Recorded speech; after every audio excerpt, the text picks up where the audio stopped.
नाशिकमध्ये धक्कादायक आणि अत्यंत दुःखद घटना समोर आली आहे। वसंतराव पवार मेडिकल कॉलेज येथे एका महिलेला लिफ्टमध्ये अपघात झाल्याची माहिती मिळत आहे।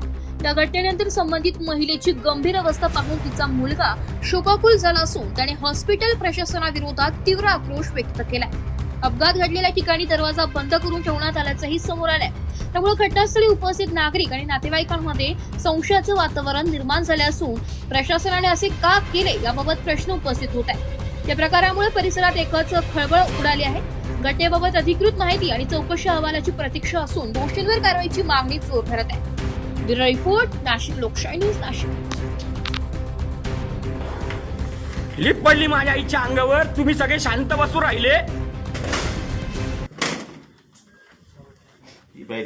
बाप, अरे माझ्या आईचा जीव याच्यात गेला रे, माझ्या आईचा जीव याच्यात गेला।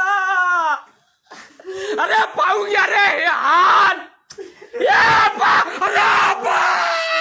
मोठं गेलं रे माझ्या आईचा।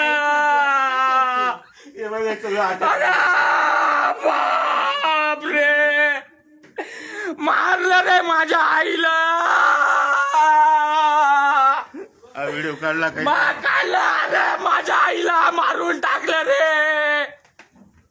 या बऱ्या शांत बसले सगळे, माझ्या आईला मारून टाकलं रे। पाहायला पुरायले सगळे, या पायांचा सुद्धा बोलत नाही, माझ्या आईला मारून टाकलं। माझ्या आईला मारून टाकला।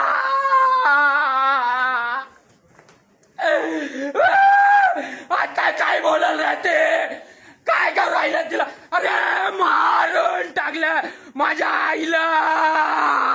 लिप पाहिले मी, बरं का, लिप पाहिली मी। कोणता डॉक्टर इकडे समोर असायला वाटकन?